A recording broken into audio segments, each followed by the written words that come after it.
자, 우리 지난 시간까지는 축하중에 대해서 쭉 변형이라든가 아니면 응력, 그 다음에 부정적 문제, 그다음에 응력 집중, 그 다음에 비탄성 거동, 그 다음에 잔류 응력 뭐 이런 것들에 대해서 공부를 했습니다.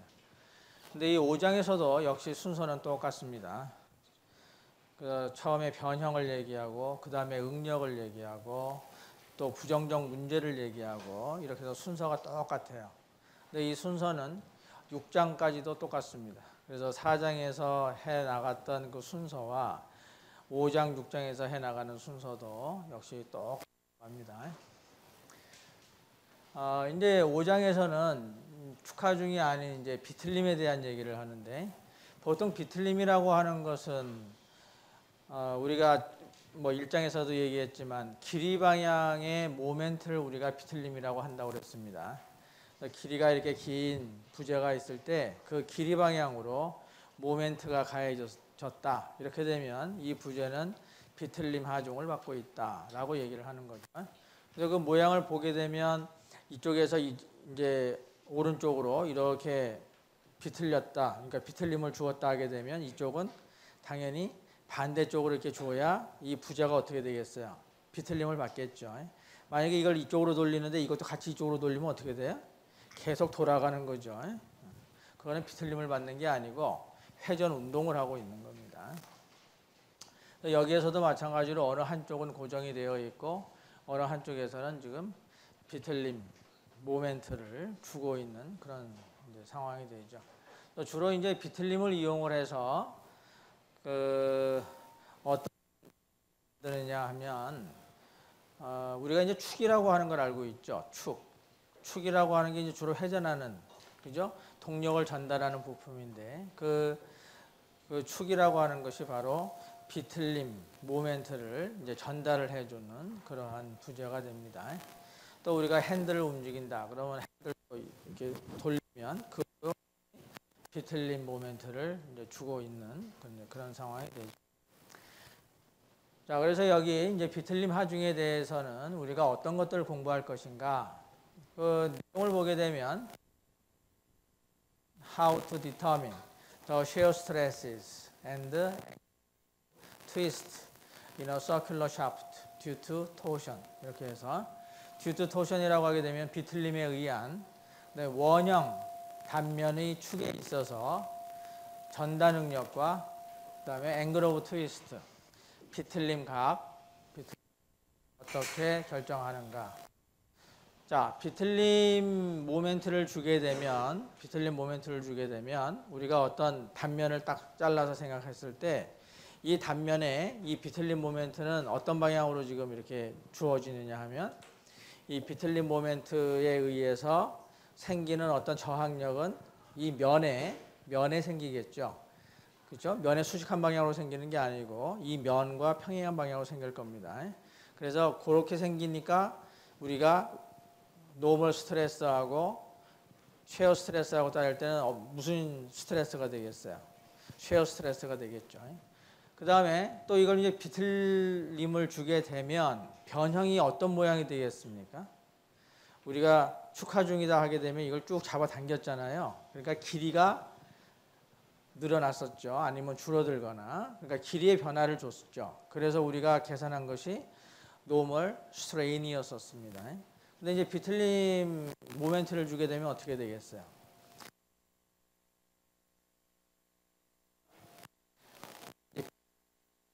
주게 되면 뭐가 변하냐? 할 때 그 선이 회전되겠죠, 그죠? 그래서 각도의 변화로 나타납니다. 물론 여기 이제 전단 응력이니까 당연히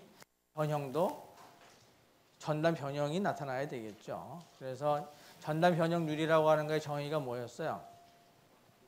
원래 2분의 파이인 두 변이 각도가 어떻게 변했는가, 그거죠. 여기에서도 역시 angle of twist, 그러면 비틀림에 의한 각도의 변화를 우리가 알아보자는 겁니다. 그 다음에 이제 이런 것을 이제 그 전단 응력의 이제 공식을 우리가 이제 유도를 할 것이고, 그 다음에 angle of twist에 대한 공식을 우리가 유도를 할 겁니다. 이제 그거를 알게 되면 정정 문제에 있어서는 뭐 별로 문제가 안 돼요. 왜냐하면 정정 문제라고 하는 것은 평형 방정식만 세우게 되면 우리가 구하고자 하는 지점 반력을 다 구할 수가 있는 거죠. 그러니까 그거 지점 반력이 이제 트위스트 모멘트의 형태로 나올 텐데 그거가 얼마나 사이즈냐에 따라서 여기에서 구했던 전다 능력과 그 다음에 비틀림 각에 대한 공식에 의해서 구하게 되면 우리가 다 구할 수가 있습니다. 그래서 일단은 이제 정정 문제에 대한 것을 이제 요걸 이용을 해서 풀 것이고 그 다음에는 statically indeterminate problem이니까 부정적 문제를 이제 풀 겁니다. 그래서 부정적 문제라고 하는 것은 우리가 축하 중에서도 마찬가지였지만 지점 반력이라고 하는 것을 평형 방정식만 가지고서는 구할 수가 없다. 따라서 추가적인 기하학적인 조건을 이용을 해서 여기서 기하학적인 조건은 뭘로 표시가 되겠어요? 여기서 이 변형이 각도로 나오니까 뭐에 대한 거가 되겠어요? 각도에 대한 기하학적인 조건이 되겠죠. 그래서 그러한 그 조건을 이용을 해서 적합방정식을 만들어 가지고 평형방정식과 이제 조합을 해서 우리가 모르는 그 지점 반력을 이제 구하게 될 겁니다. 그래서 여기에서도 역시 요 내용이 가장 주된 내용이 이제 되겠죠.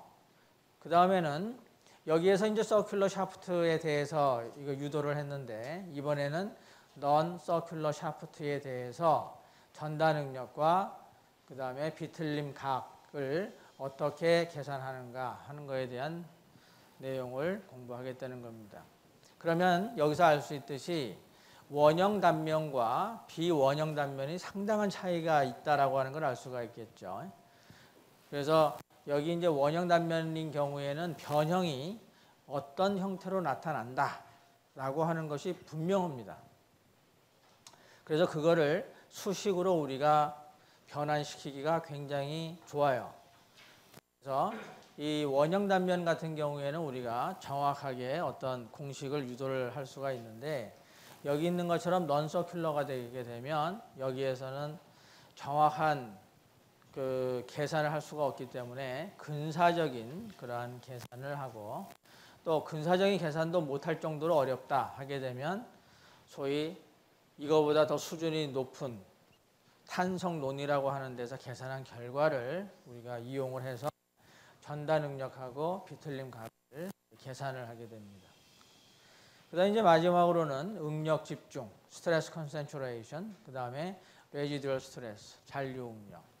역시 여기에서는 이제 그 단면이 급격히 변화하는 경우에 응력 집중이 생길 것이고, 그 다음에 레지듀얼 스트레스는 이제 우리가 비틀림 모멘트를 주어가지고 그 재료가 소성 영역 내에 일부분이라도 포함이 되었다가 우리가 하중을 여기서 하중은 비틀림 모멘트입니다.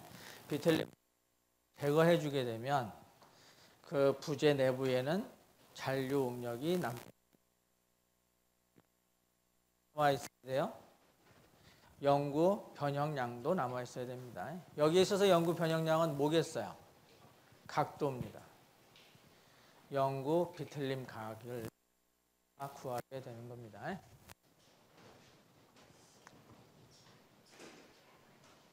자, 그래서 이 사진을 보게 되면 이게 이제 비틀림을 굉장히 강하게 주게 되면 이 재료가 소성 영역에 들어가게 되고 그렇게 해갖고 이게 이제 트위스팅이 되는 그러한 그림을 나타낸 거죠. 이거 같은 경우에는 완전히 소성 영역에 들어가 있어서 이게 원래는 이렇게 되어 있었던 것이 완전히 꼬인 형태로 이제 나타나게 되는 겁니다.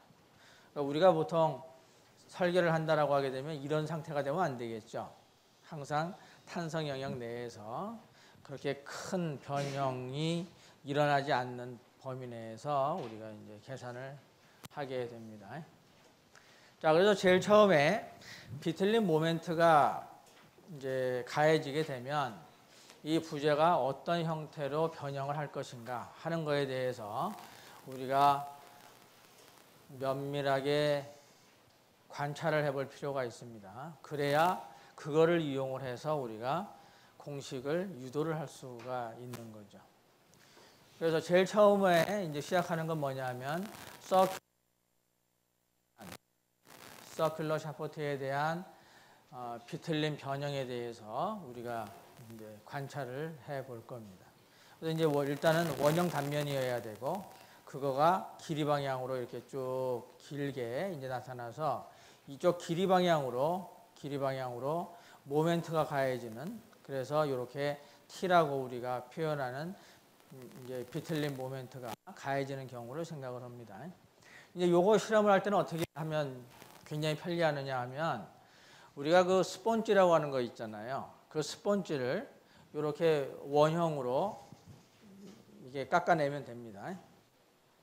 스폰지를 이렇게 원형 기둥으로 해가지고 뚝 잘라내서 이런 형태로 이제 만들고 거기에다가 이제 선을 긋는 거죠. 선을.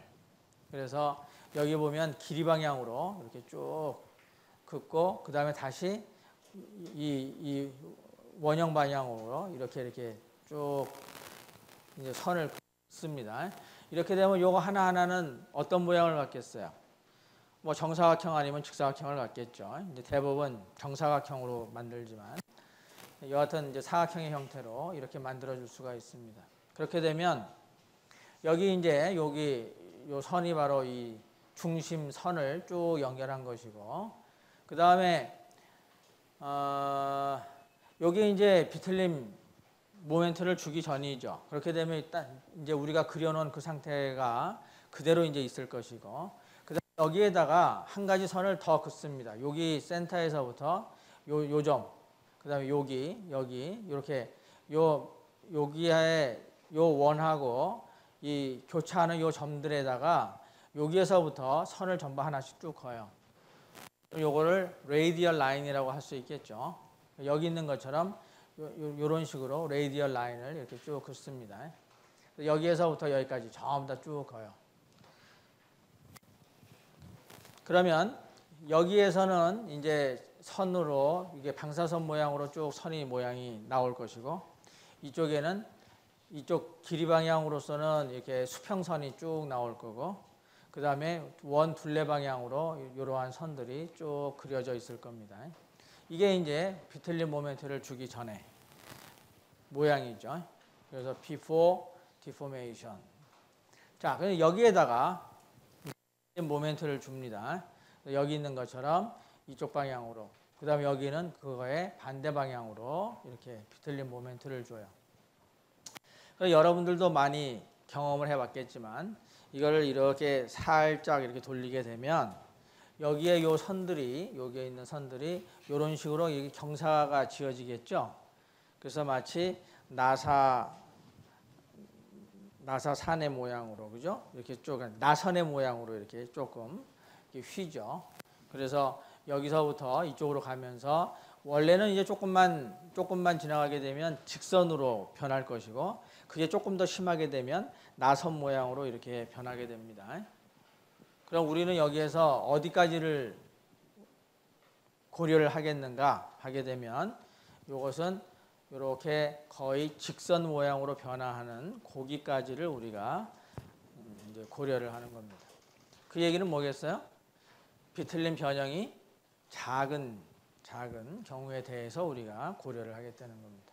자, 이렇게 하게 되면 이 선이 이런 식으로 이렇게 경사가 지는 이런 형태로 나오게 되고 그런데 이 원통형 소위 원주 방향으로 이렇게 그렸던 요 원들은 요 모양이 그대로 유지가 되죠. 그죠? 그러니까 이렇게 해서 돌리게 되면 요 선들이 그대로 돌아가기는 돌아가지만 원래 있었던 그 면에서 그 점들의 위치만 변할 뿐이지 그 평면을 이탈하지는 않는다. 그런 뜻입니다. 그래서 여기 요 선들의 요 간격을 요거하고 이렇게 딱 붙여보면은 원래 여기에 요 간격하고 똑같은 간격을 유지하고 있다는 거예요. 자, 그게 이해가 됩니까? 이해가 되죠? 뭐 이 정도 해야 뭐 우리가 경험을 많이 해봤잖아요. 만약에 경험을 안 해본 사람은 해보면 됩니다. 이거 뭐 그렇게 어려운 실험도 아니고 스펀지가 없으면 뭘 갖고 하면 돼요? 이 가래떡 같은 걸 갖고 해도 됩니다. 가래떡 원통형이잖아요. 거기다 선 그려갖고 이렇게 살짝 돌려보면 똑같이 나옵니다. 이거. 자, 그 다음에 여기에서 이쪽으로 이렇게 선을 그었던 방사선 모양, 이것은 여기가 돌아가면서 요 점하고 요 점은 계속해서 붙어 있겠죠. 하나의 물체니까. 그래서 쭉 돌리게 되면 이쪽 맨 끝에서는 선이 이렇게 나와 있는데 요 끝에서 돌아가는 것만큼 얘도 따라서 돌아갑니다. 그런데 요 선의 모양이 휠 거냐 휘지 않을 거냐는 거죠. 여러분들 경험상으로는 이게 어떻게 되나요? 그래서 이렇게 쭉 돌리게 되면 이 직선으로 되어 있던 선이 휘어요? 와, 휩니까? 난 그런 관찰을 못 해봐서. 내가 돌렸을 때는 항상 직선으로 가던데.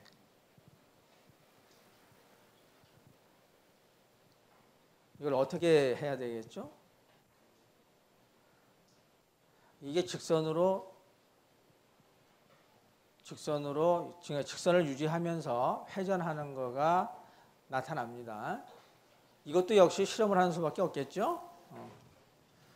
자, 그래서 여기 보게 되면 여기 radial line은 remain straight 써놨죠, 이미. 그래서 이 radial line은 직선을 그대로 유지하고 있다. 그 다음에 여기 circles remain circular. 원래 이 원형으로 이렇게 만들어진 요 선들도 역시 원형을 그대로 유지하고 있다. 그 다음에 여기 longitudinal line이라고 하는 거, 이 길이 방향의 라인, 이것은 트위스트 된다. 그거죠.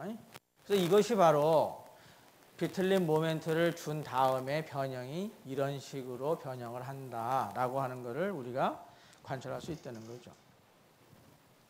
여기서 중요한 것은 요가 다 중요한데 특히 이게 굉장히 중요합니다. 이게 무슨 말이냐면 원형이 그대로 원형을 유지한다라고 하는 얘기는 원래 어떤 단면이 이쪽으로 튀어나오고 들어가거나 이런 현상이 일어나지 않는다는 거예요. 원래 원형인 단면이 그대로 그 원형 단면을 유지하면서 그냥 이렇게 회전만 한다라고 하는 겁니다. 이게 바로 뭐하고 다른 점이냐면 non-circular shaft하는 점이에요. 그러니까 원형 단면이 아닌 경우에 이렇게 비틀린 모멘트를 주게 되면 원래 평면이었던 이 면이 들어가거나 튀어나오거나 이렇게 됩니다. 그래서 이것 때문에 정확하게 계산하기가 어려운 거예요. 어떤 경우에? 비원형 단면인 경우에. 자, 그래서 원형 단면인 경우에 이제 바로 이런 형태로 변형이 되기 때문에 이러한 것을 이용을 해서 우리가 수식을 유도를 하는 겁니다. 그래서 이것을 정리를 하게 되면 이런 식으로 정리를 할 수가 있습니다. 그래서 이 변형이라고 하는 것이 어떤 식으로 일어나는가 하게 되면 The axis remains straight and remains inextensible. 원래 있었던 그 축은 직선을 그대로 유지하고 또 inextensible이 뭐예요? 늘어나지 않는다. 그러니까 여기에서부터 여기까지의 선이 있었죠. 축선. 이 축선의 길이 말입니다. 당연히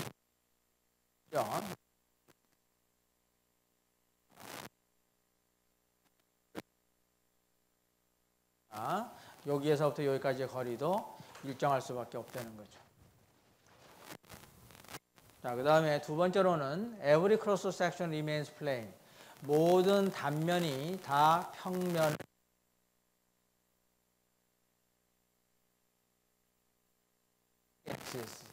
그 축의 수직인 평면을 그대로 유지하고 있다.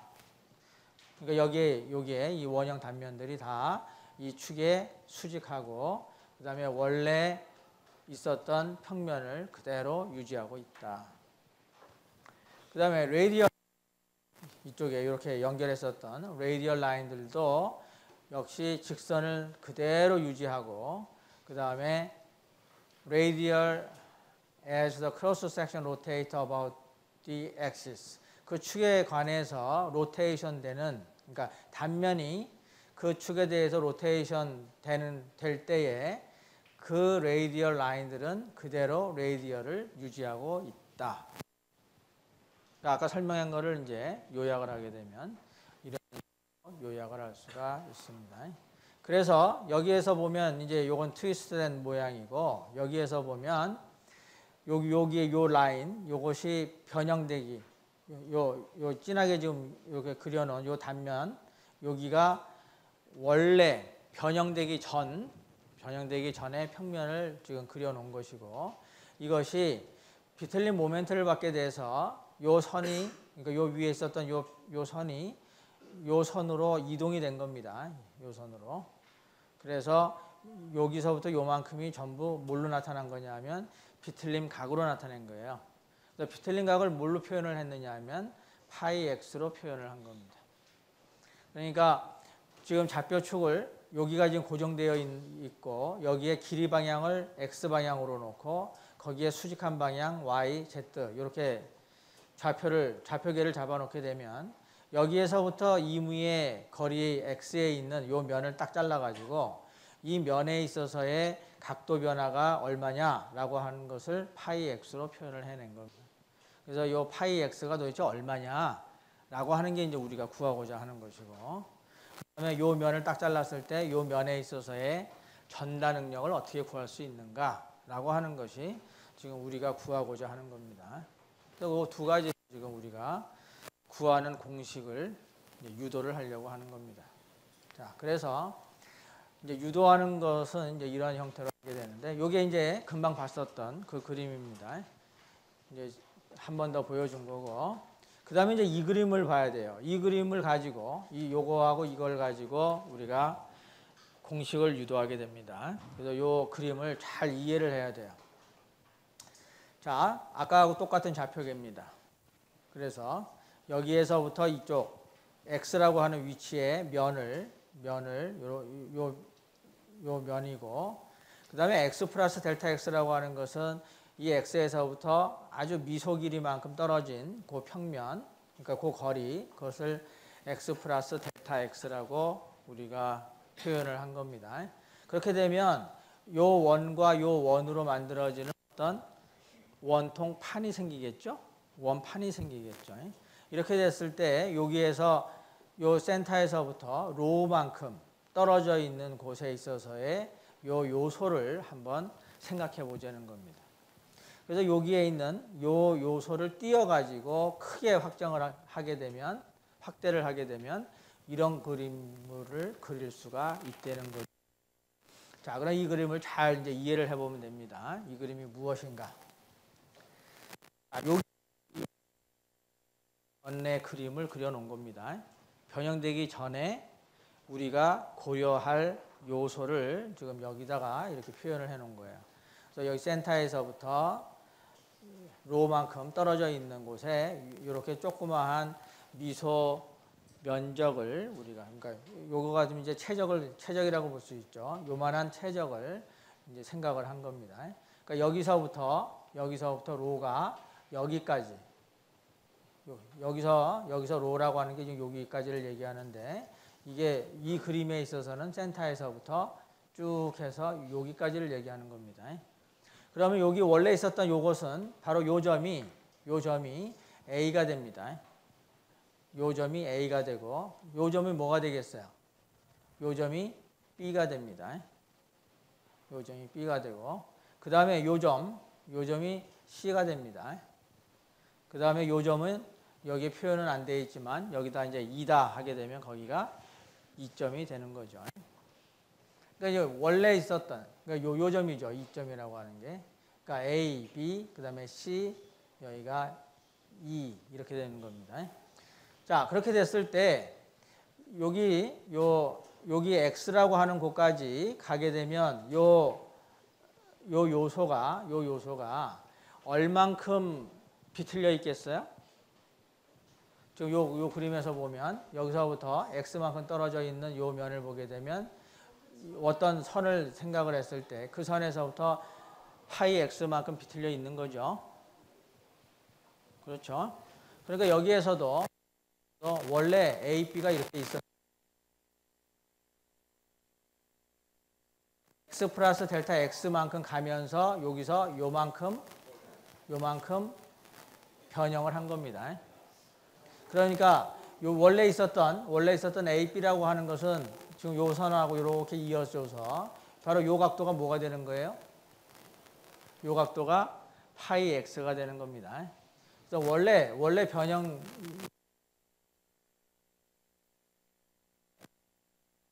델타 x만큼 가면서 여기서 요만큼 이동을 한 거죠. 옆쪽으로 이렇게 회전을 한 겁니다.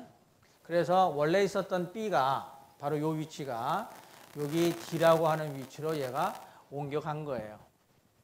그래서 그 옮겨간 그 그림을 여기 이제 그려놓은 겁니다. 그럼 B가 D만큼 옮겨갔으니까 원래 여기 있었던 E도 이쪽으로 그만큼 이동을 해야 되겠죠. 자, 그래서 이제 이 그림을 가지고 보게 되면 여기서부터 여기까지 가는 게 파이 x고 그 다음에 요 각도는 델타 x만큼 거리가 떨어져 있는 곳에 있어서의 각도가 됩니다. 그러니까 거기에 있는 각도도 조금은 바뀌었겠죠. 그래서 그 조금 바뀐 각도를 우리가 델타 파이라고 이렇게 표현을 한 겁니다.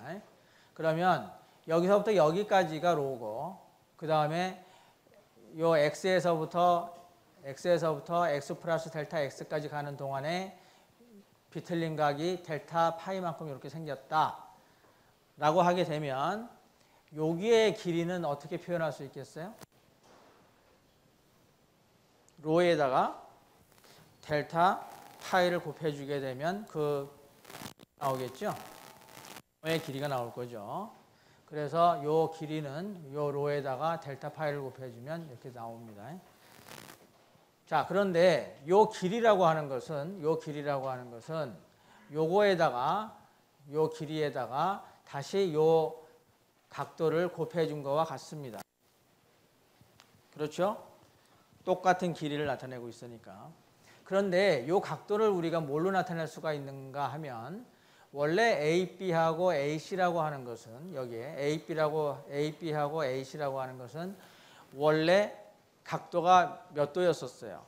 원래 90도였었습니다. 그 90도였던 것이 여기서 B에서 D로 옮겨가면서 요만큼 각도 변화가 나타난 거죠. 그렇게 되면 그때 우리가 전단 변형률은 얼마라고 볼 수가 있어요? 바로 이 각도의 변화량 요만큼을 우리가 전단 변형률이라고 하겠죠. 그죠? 그래서 그 전단 변형률을 우리가 뭘로 표현해요? 감마로 표현합니다. 그러니까 이 각도가 바로 감마가 됩니다. 그러니까 원래 90도였던 BAC라고 하는 것이 DAC로 바뀌었으니까 요만큼 각도가 소위 전단 변형률이 된다는 거죠. 자, 그러니까 얼마예요? 델타 X입니다.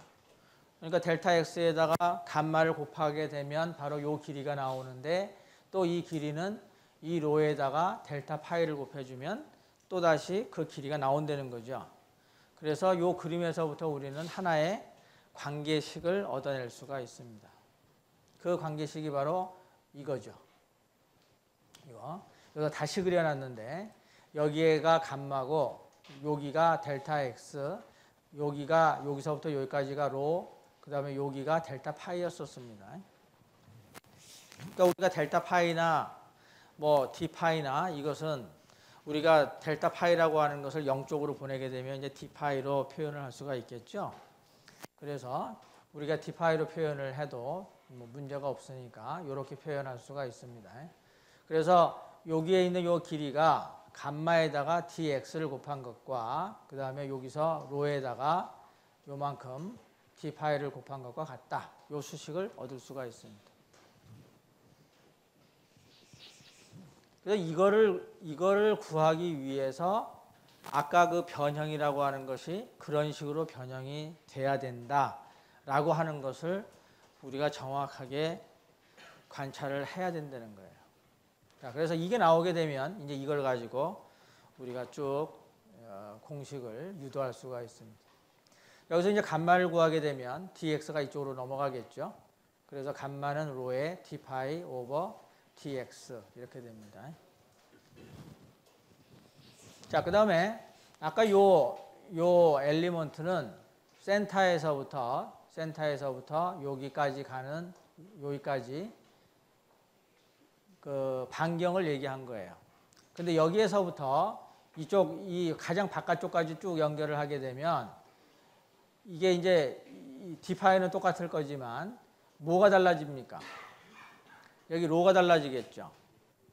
이 로가 뭐가 되겠어요? 여기서부터 여기까지가 C로 지금 표현되어 있으니까 로가 C가 될 거겠죠. 그러면 여기서부터 요 바깥의 걸 따지게 되면 어떤 식이 가능하게 되냐면 감마 맥시멈이라고 하는 거, 이 감마가 감마 맥시멈이 되겠고, 그 다음에 dx가 있고, 로가 있고, 아니 로가 이제 C가 될 거고, 거기에 d파이가 됩니다.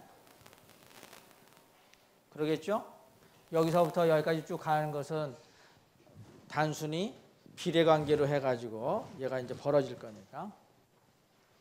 자, 그래서 여기서 감마 맥시멈이라고 하는 것은 이 로를 C로만 대치를 해주게 되면 똑같은 수식으로 얻어낼 수가 있습니다. 근데 여기에서는 사실상 이건 필요 없고 우리가 요것만 필요해요. 그래서 요것을 가지고 이제 이 T라고 하는 것을 구해 봅니다. 자, 우리가 여기서 스트레스 리절턴트라고 하는 말은 뭐냐 하면 스트레스의 합이죠. 자, 그러면 여기에서 얘기하는 이 T는 소위 요 외부에서 준 T는 뭐가 만들어내는 비틀린 모멘트하고 같아야 되느냐 하면 재료 내부에 존재하고 있는 스트레스들의 합으로 만들어지는 모멘트하고 같아야 됩니다. 그래야 되겠죠? 그래야 평형을 유지하죠. 자, 그렇게 되면 이 T라고 하는 거에 의해서 여기에는 뭐가 발생을 하게 되냐면 요 요소 하나만 묻게 된다면 요 요소에는 뭐가 발생하는 거예요? 전달 능력이 발생하죠. 타우라고 하는 게 발생을 하겠죠. 그러면 여기 요 로라고 하는 요게 이제 가장 일반적인 엘리먼트니까 야, 여기에 작용하고 있는 전달 능력을 우리가 타우라고 하자. 그러면 그 타우에 의해서 나타나는 모멘트를 어떻게 계산할 수 있겠어요? 일단 타우라고 하는 것은 능력이니까 단위 면적당의 힘이죠. 그러면 요 면에 작용하고 있는 힘은 어떻게 계산할 수 있죠? 타우에다가 면적을 곱해주면 됩니다. dA. 아니, 이제 요거를 da라고 한다면 그냥 da를 곱해주면 되겠죠.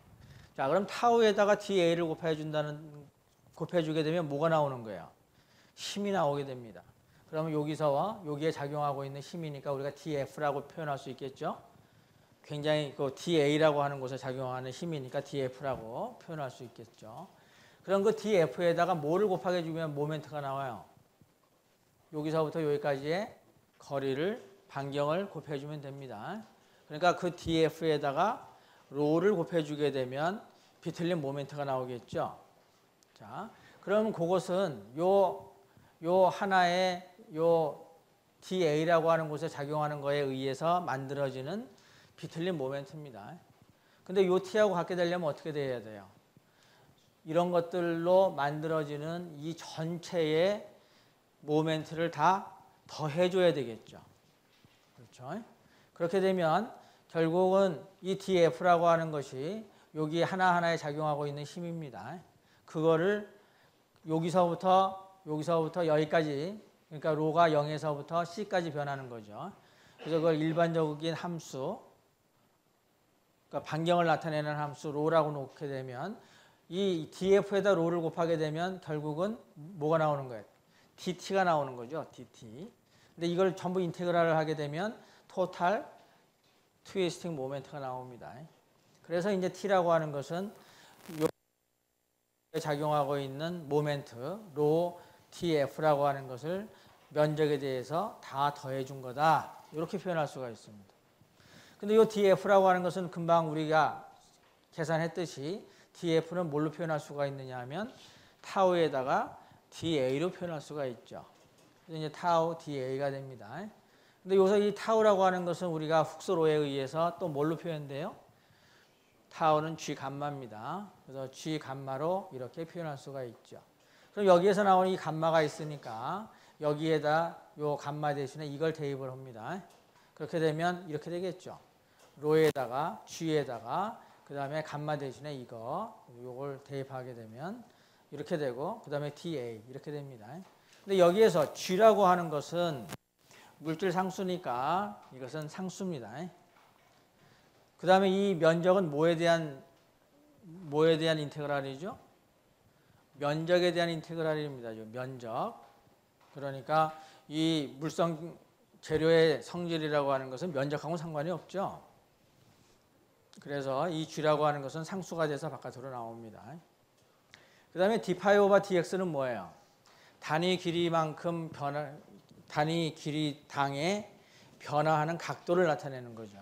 근데 이것이 이 x 쪽에서 잘라서 이 그림을 그리나 아니면 여기에 있는 x를 잘라서 이 그림을 그리나 다 이 감마는 이런 식으로 나타나겠죠. 그죠? 항상 이 감마를 어느 쪽에서 자르나 다 이렇게 나타납니다.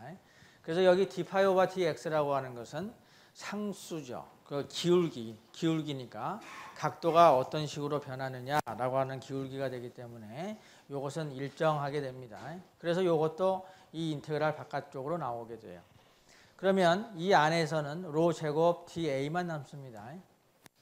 자, 로 제곱 dA 아니면 어떤 중심에서부터 거리가 R만큼 떨어져 있는 곳에 있어서 어떤 M이라고 하는 질량이 있다라고 하게 되면 이 M이라고 하는 질량이 이걸 돈다 했을 때 이 회전하는 거에 대해 하는 성질이 뭐죠? 관성 모멘트죠. 관성 모멘트. 그래서 여기서부터 여기까지 거리가 R이다 하게 되면 M이라고 하는 질량이 회전을 한다라고 하게 되면 그때 그 관성 모멘트는 뭘로 해요? M, R의 제곱으로 표현이 됩니다. 그것을 본따 와가지고 여기에서는 얘기하는 건 뭐냐 하면 센터에서부터 로만큼 떨어져 있는 곳에 DA라고 하는 면적이 있다라고 보는 거예요. 그래서 그 DA 회전을 한다. 트위스트 모멘트 회전을 한다라고 봤을 때 거기에 대해서 저항을 하는 성질을 우리가 얘기하는 겁니다. 그러니까 이것도 역시 관성 모멘트죠.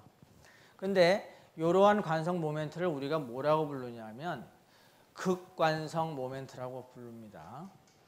그러니까 로 제곱이라고 하는 건 뭐냐면 정확하게 얘기하면 이런 거죠.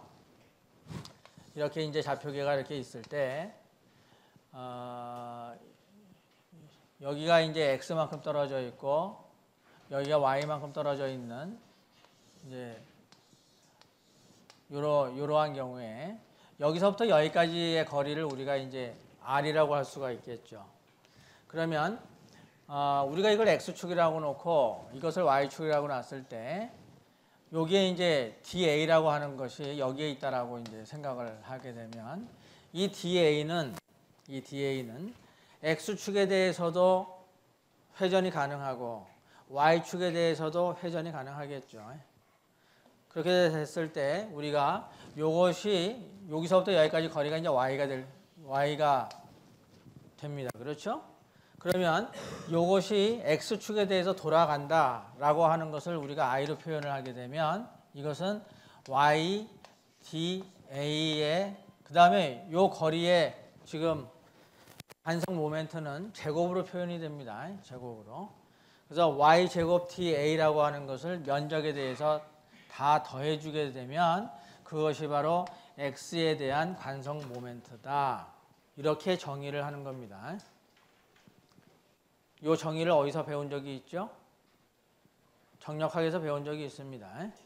그래서 이 x라고 하는 이 축에 관해서 요 DA가 회전을 하게 된다면 이 회전하는 것을 이제 저항하는 그러한 성질을 갖고 있는 이 관성 모멘트는 y제곱 DA로 이렇게 표현할 수 있다. 자, 그렇게 되면 y축으로 회전을 한다라고 했을 때는 이게 어떤 식으로 표현되겠어요? IY가 여기서부터 여기까지 거리가 x가 되는 거니까 x제곱 DA가 됩니다. 그렇게 되겠죠? 그 다음에 이 원점에 대해서 얘가 또 회전할 수도 있습니다. 원점에 대해서 회전을 한다면 어떻게 표현할 수 있겠어요? IP라고 이제 표현을 하게 되면 이것은 여기서부터 여기까지 거리가 얼마예요? R이니까 R제곱 DA 이렇게 됩니다. 그래서 이거를 폴라 모멘트 오브 이너시아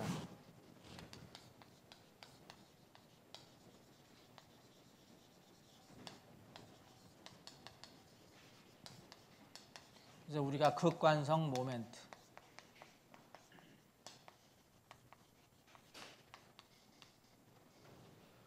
요것은 이제 y축에 관한 관성 모멘트, 요것은 x축에 관한 관성 모멘트 이렇게 따지는 겁니다.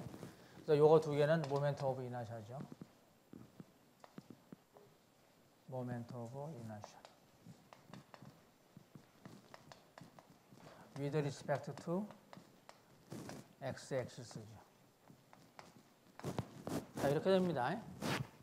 자, 그런데 여기에 r제곱이라고 하는 것은 뭘로 우리가 표현할 수가 있어요? 또 이 삼각형에서 r제곱은 x제곱 플러스 y제곱이 되겠죠. 그러니까 여기다 대입을 시키게 되면 결국 뭐가 돼요? IP라고 하는 것은 IX 플러스 IY가 됩니다. 그죠? 그래서 여기에서 얘기하는 요 인테그랄 로 제곱 DA라고 하는 것은 바로 여기에 해당합니다. 그래서 이걸 극관성 모멘트라고 하고 그다음에 그것을 뭘로 표현하느냐 하면 J로 표현합니다. J로. 그래서 IP라고 표현도 하고 또 J로 표현도 해요. 자, 그래서 이제 우리 책에서는 J로 표현을 했습니다. 그래서 여기 인테그랄 로 제곱 DA를 우리가 J로 표현을 하게 되면 이런 형태로 나타낼 수 있습니다. 자, 그렇게 해서 이제 우리가 요 식을 하나를 얻을 수가 있고, 그 다음에 이제 타우라고 하는 걸 이용을 해서 또 다른 식을 하나 얻어낼 수가 있어요. 자, 타우는 G 감마고요. 그 다음에 감마는 바로 여기에 있습니다. 그래서 로 d파이 오바 dx가 돼요. 자, 여기까지 우리가 쉽게 구할 수가 있는데, 요 위에서, 요 식에서부터 d파이 오바 dx를 구해낼 수가 있습니다. 뭐가 되겠어요? t 오바 gj가 됩니다.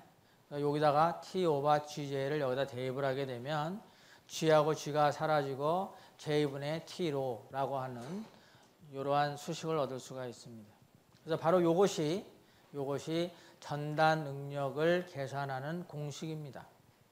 그래서 이것을 우리가 토션 포뮬러라고 얘기를 하는 거죠. 그래서 원형 단면에 있어서 원점에서부터 로만큼 떨어져 있는 곳에 있어서의 타우는 이렇게 구한다라고 하는 겁니다. 자, 이 수식을 보게 되면 자, 원형 단면이다 그렇게 되면 J라고 하는 것은 결정 나겠죠? 자, 이것은 다 뭐에 의해서 결정 나는 거예요? 단면의 모양에 따라서 이건 결정이 됩니다. 단면이 원형이냐, 사각형이냐, 삼각형이냐에 따라서 이건 바로 계산이 가능해요. 그래서 여기서 J는 우리가 계산이 가능한 거고 변하지도 않습니다. 그렇죠? 일단 단면이 딱 정해지면 그걸로 J가 정해지는 거고 그다음에 T라고 하는 것도 어떤 X라고 하는 위치를 딱 정하게 되면 거기에 작용하고 있는 T가 있으니까 그것도 딱 정해집니다. 그렇죠? 그러면 여기 로라고 하는 것만 수예요. 로는 센터에서부터 바깥 반경까지 얘가 변화할 수가 있습니다. 그러니까 이 타우라고 하는 것은 뭐만의 함수예요? 로만의 함수입니다. 그러니까 T하고 J가 일정하게 어떤 x라고 하는 면에서 생각을 한다면 그 두 개는 일정하게 되니까 타우라고 하는 것은 로에 따라서만 변화를 하게 됩니다. 근데 어떤 식으로 지금 변화하고 있죠? 선형으로 변형하고 있습니다. 1차식으로 지금 변형하고 있습니다. 이 타우라고 하는 것은 J분의 T로로 우리가 계산할 수 있다. 그러면 여기 가장 바깥쪽에 있는 것이 타우가 맥시멈이 나오겠죠. 이 타우 맥시멈은 어떻게 구할 수가 있겠어요? 요 로 대신에 C를 대입을 하게 되면 바로 그게 타우 맥시멈이 됩니다. 그래서 여러분들은 이 타우의 공식을 항상 알고 있어야 됩니다. 물론 유도하는 것도 물론 알아야 되지만 유도하는 것을 이해를 했으면 그 다음에 이것은 이제 우리가 꼭 기억을 하고 다녀야 되는 공식입니다. 자, 그래서 이 타우 맥시멈이라고 하는 것은 J분의 T 이걸로 보게 되면 C죠. J분의 TC로 우리가 타우 맥시멈을 계산할 수 있습니다. 자, 그 다음에는 또 다른 방법으로 이 타우가 J분의 T로가 된다라고 하는 것을 또 유도할 수가 있습니다.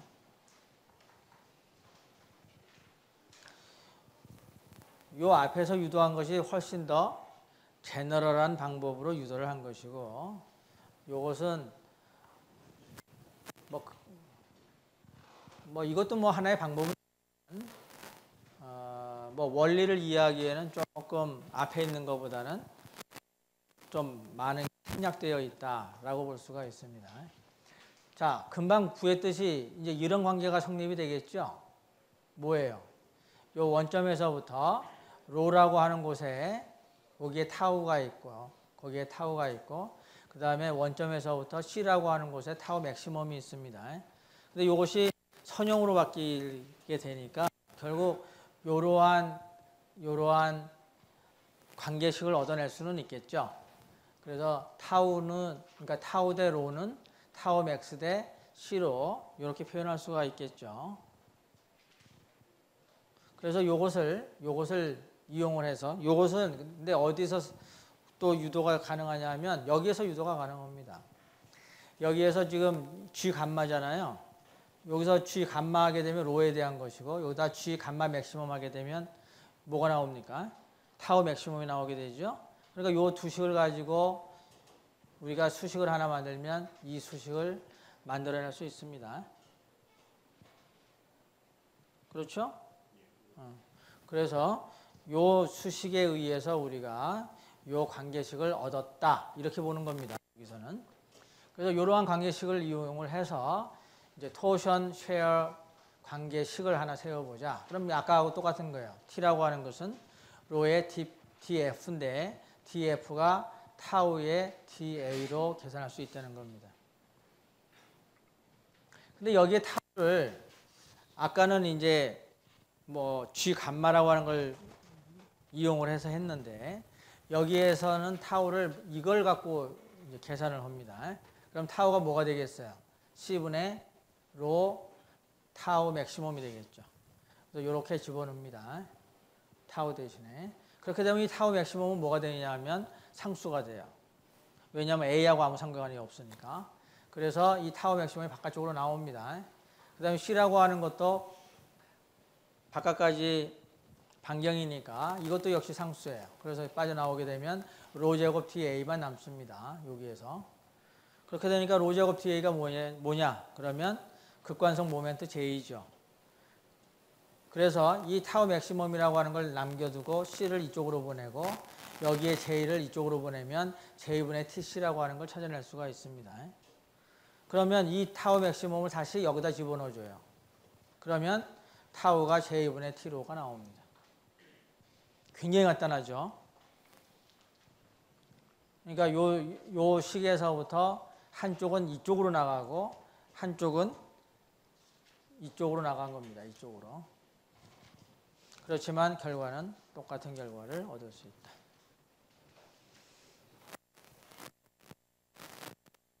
요게 이제 나중에 모멘트가 되게 되면 뭘로 변할 것 같아요?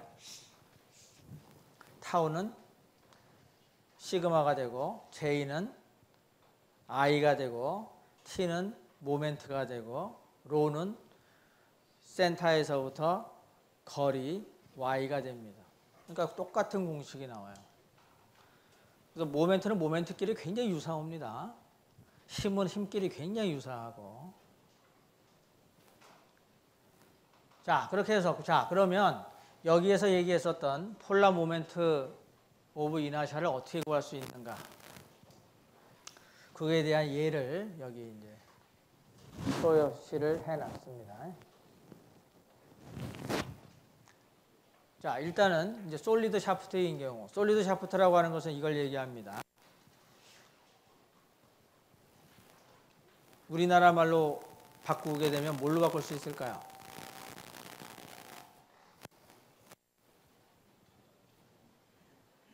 가운데가 꽉 찼다 이렇게 이제 얘기할 수 있겠죠. 그래서 이걸 한자로 표현을 하면 가운데 중자에다가 그 다음에 꽉 찼다 실자를 씁니다. 실. 그래서 중실축이라고 불러요. 영어로 얘기하면 솔리드 샤프트 이렇게 부르고. 이거 중실축입니다. 대신에 여기에 이제 여기 가운데가 이렇게 뻥 뚫려 있는 것도 있겠죠.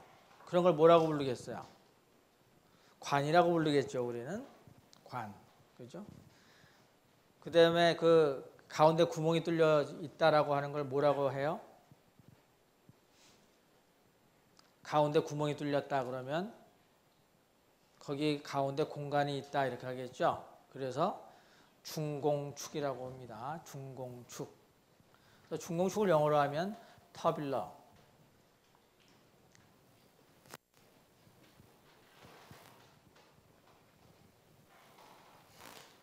아니면 튜브라고도 합니다. 튜브. 터빌러, 튜브. 자, 그래서 이 두 가지에 대해서 이제 이 J라고 하는 것을 구해 보면, 자, 이게 정의죠. 정의를 가지고 너 왜 이렇게 구하냐라고 얘기하면 안 되겠죠. 자, J라고 하는 것은 이게 정의입니다. 그 다음에 이 DA를 우리가 어떻게 구할 것인가. 여기에서 요 센터에서부터 로만큼 떨어져 있는 곳에 요만한 원환을 생각을 하게 되면 이 원환을 따라서 타우는 어떤 형태가 되겠어요? 다 일정해요. 그러니까 여기에 있어서의 타우가 일정하니까 여기에 있어서의 요만큼을 잘라서 계산하는 것보다 이만한 면적을 가지고 계산하는 쪽이 훨씬 더 편합니다.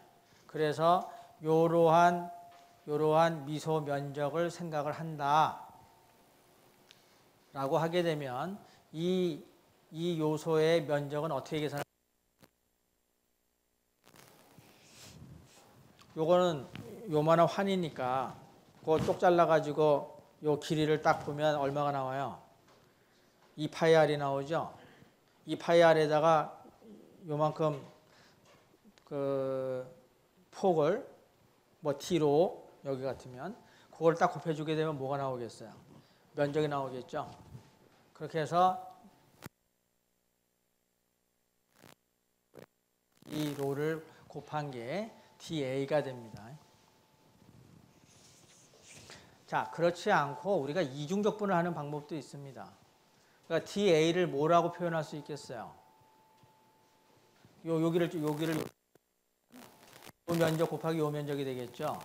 그러면은 요 길이 곱하기 요 길이가 되겠죠.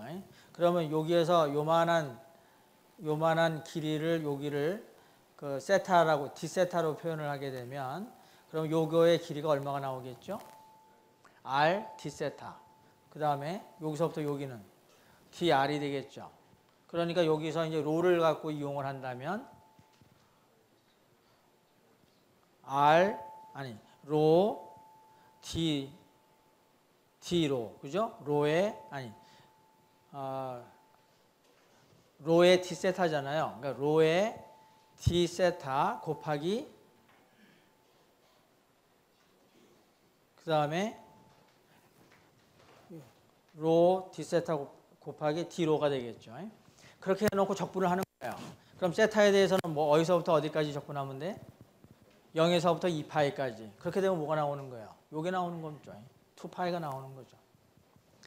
그 다음에 또 나머지 거는 뭐에 대해서 적분하죠? 0에서부터 C까지. 그래서 요게 남아있는 겁니다. 이중적분을 했을 경우에는. 근데 이중적분하는 것보다는 뭐 이렇게 생각을 하는 쪽이 편하니까 2파이로 D로를 우리가 DA로 잡아주자 이겁니다. 그렇게 되면 전부 다 로만의 함수가 되죠. 그렇게 되면 2파이는 나오고 로가 3승이 되고 그래서 이거를 적분하게 되면 4분의 로 4승이 돼서 0에서부터 C까지. 그래서 집어넣게 되면 뭐 이게 약분돼서 2분의 파이 C 4승이 나옵니다. 그래서 원형 단면에 있어서의 극관성 모멘트는 이렇게 계산할 수 있다. 이렇게 되는 거죠. 근데 만약에 우리가 중공축을 생각한다면 자, 중공축을 그림을 그리게 되면 이렇게 그리게 되죠. 이렇게 있고 여기를 이렇게 파서 여기서부터 여기까지를 CI라고 하고 여기서부터 여기까지를 CO라고 합니다. 여기서 I는 뭘 나타내겠어요? inner radius, O는 outer radius. 자, 그렇게 되면 여기 적분 구간이 뭐가 될 겁니까? CI에서부터 CO까지가 되겠죠. 그리고 나머지는 다 똑같습니다. 그러니까 결국 계산도 여기가 CO가 되고 여기가 CI가 되겠죠. 그렇게 되면 여기가 CO의 4승에서부터 CI의 4승을 빼주는 이러한 형태가 나옵니다. 그래서 소위 중공축에 대해서는 이렇게, 그 다음에 중실축에 대해서는 이렇게 J가 계산이 된다 라고 하는 거죠. 자, 그래서 원형 단면에 있어서는 J에 대한 거 알고 그 다음에 아까 타우는 J분의 T로라고 하는 그 식만 알게 되면 뭐 원형 단면에 있어서의 모든 전달 능력을 할 수 있습니다. 자, 그래서 이제 예를 하나 이제 풀어보면 The solid shaft of radius C is subject to a torque T. 그 다음에 figure. 그래서 요걸 얘기하는 겁니다. 여기에다가 지금 T라고 하는 토르크를 이제 주었다는 거죠. 그래서 레디어스 C의 중실 축이 T라고 하는 토르크를 받고 있다. Determine the fraction of T. T의 는 뭐죠?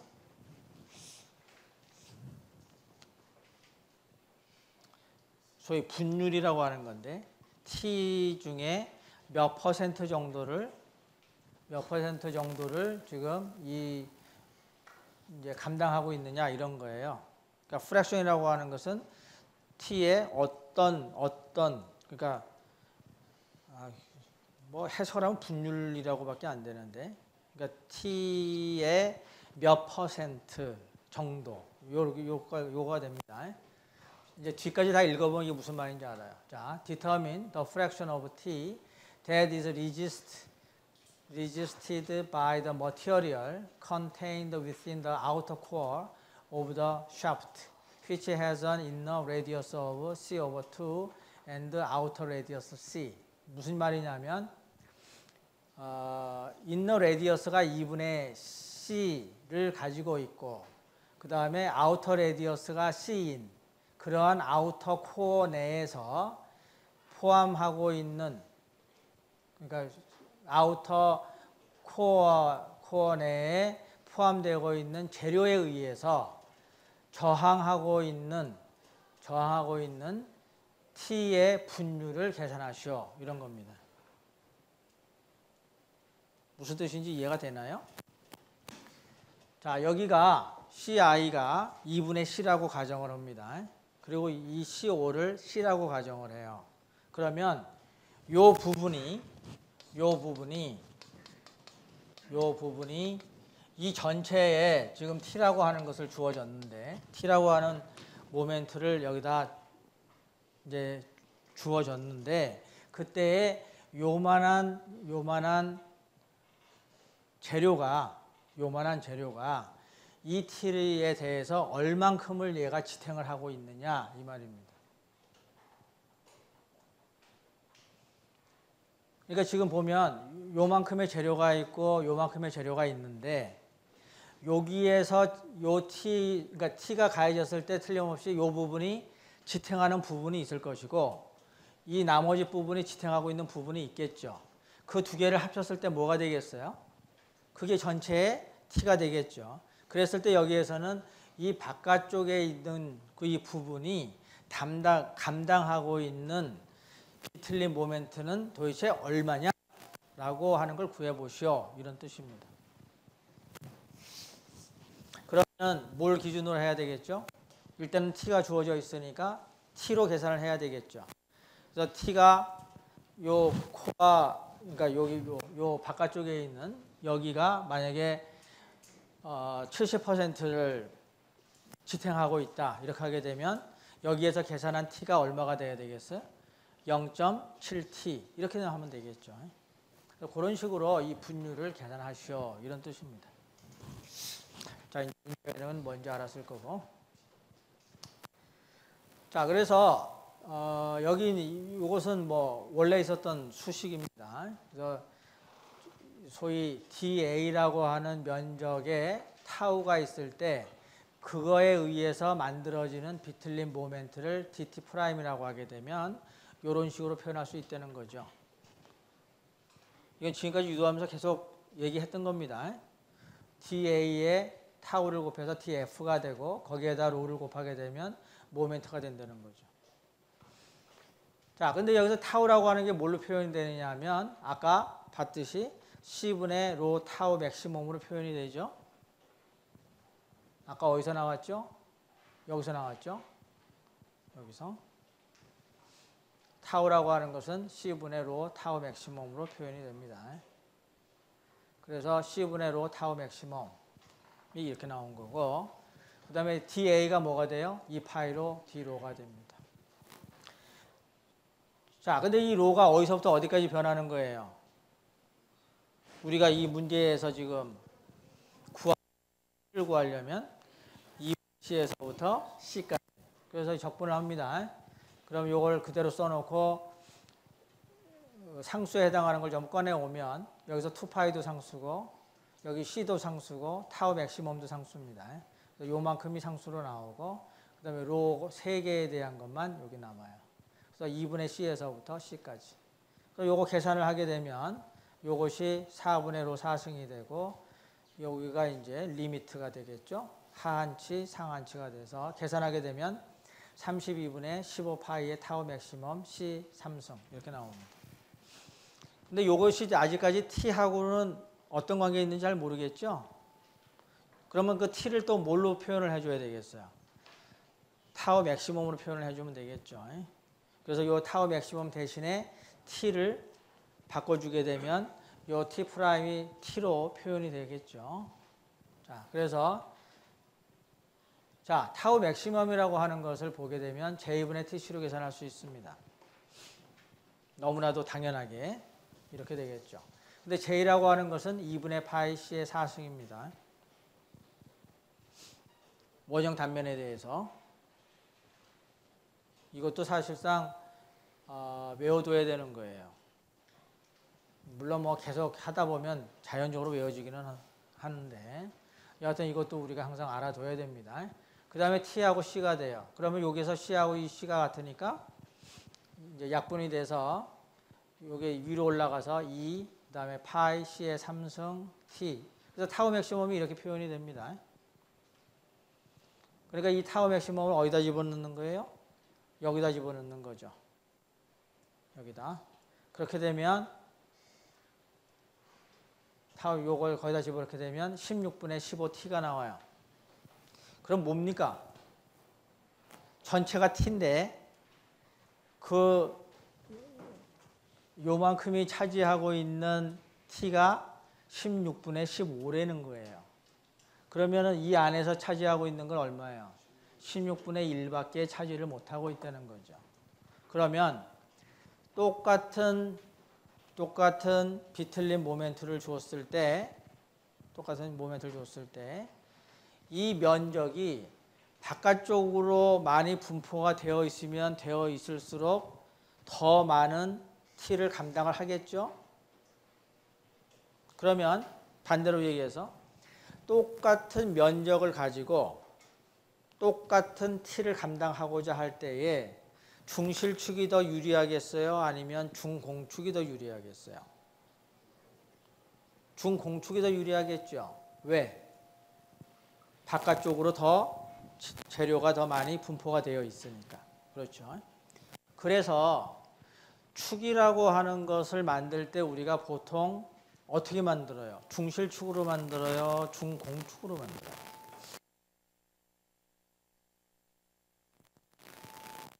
여러분들이 밖에 나가 이렇게 볼 때 축이라고 하는 걸 봤을 때 그 축이 가운데가 구멍이 나 있는 게 많아요? 아니면 꽉 차 있는 게 많아요?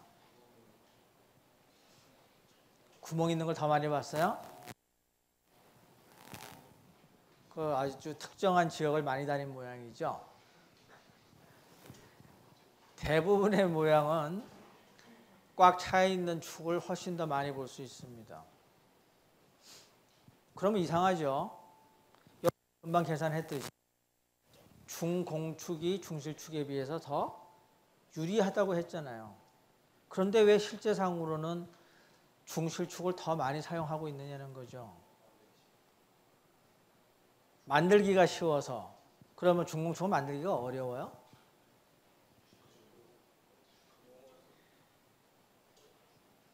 그러면 왜 만들기가 어렵죠? 가공을 한번 더 해야 되니까 그냥 드릴 한번 쭉 갔다 오면 되죠.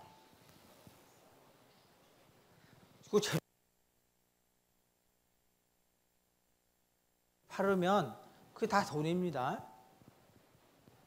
그러면 축을 100만 개를 만든다 그러면 거기서 남는 양이 엄청날 거예요.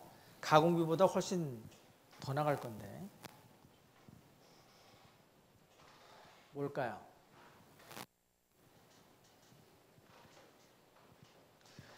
문제는 뚫는 게 문제가 아닙니다.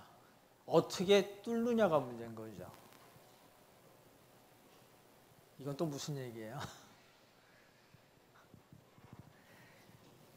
중실축은 이렇게 선반에다 딱 고정을 시킨 다음에 바깥에다가 바이트 하나 딱 대고 있으면 그 바깥쪽에 그 겉만 딱 가공을 하게 되면 축이 딱 만들어집니다.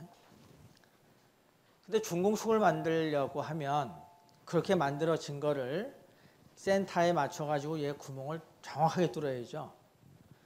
정확하게 못 뚫으면 어떻게 돼요? 정확하게 못 뚫었다라고 하는 걸 뭐라고 그러죠? 편심축이 되는 거죠. 그죠? 중심이 약간 어긋나 있는 거죠. 중심이 어긋나 있을 때 얘를 회전시키게 되면 어떻게 돼요? 제자리에서 돌아가는 게 아니라 얘가 이렇게 막 흔들리는 거죠. 그죠? 이렇게 되면 축이라고 하는 것이 흔들리면 안 되죠. 그러니까 가공을 하는 거가 쉽지 않다는 거예요. 그러니까 재료비보다는 그 센터를 잘 맞춰가지고 뚫는 이 생산비가 더 든다는 거죠. 그래서 중공축이 더 효과적이라고 하는 것은 아니에요. 재료가 고가가 아니라면 그냥 중실축으로 놔두는 것도 괜찮다. 그래서 이제 우리가 축을 많이 사용하고 있는. 그 다음에 또 축이라고 하는 것을 우리가 깎아서 쓴다라고 하게 되면 설계를 할 때 20.2mm 딱 그러면 20.2mm 깎아서 쓰면 되죠. 근데 맨날 축 만들 때마다 그러니까 필요할 때마다 맨날 깎아서 써야 되잖아요. 차라리 그런 거보다는 이제 딴 회사에서 축을 야, 이런 걸 많이 쓰니까 미리 막 대량 생산을 해놓고 거기에서 골라서 쓰면 훨씬 더 낫겠죠. 자, 그러면 예를 들어서 우리가 계산을 딱 했더니 2 나왔어요. 그런데 그 이제 대량 제작을 해서 파는 축은 20, 22, 24, 26 이런 식으로 만들었다. 정을 합시다.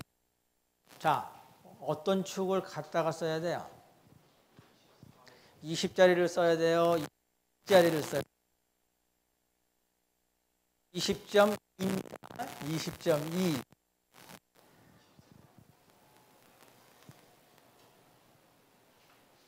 어떤 걸 골라야 되죠? 24를 골라요. 22도 아니고. 20.2인데 22가 있고 24가 있는데 24를 골라. 왜? 그럼 계산을 뭐하러 했어?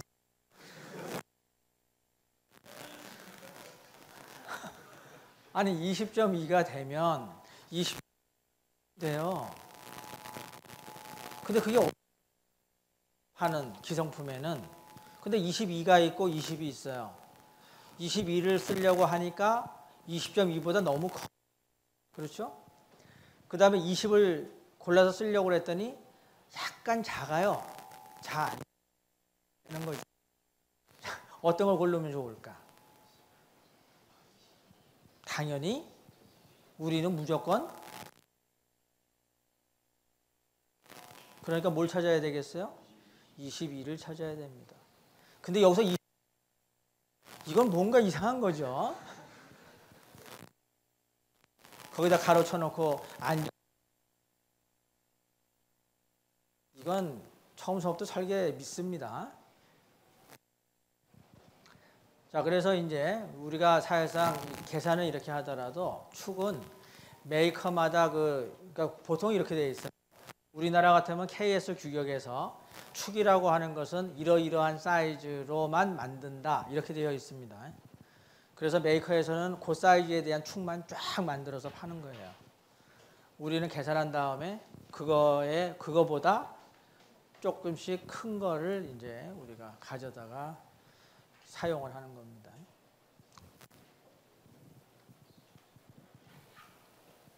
다음 시간에 예제를 몇 개 더 풀고 그 다음에 비틀림 각에 대해서 얘기하도록 하겠습니다.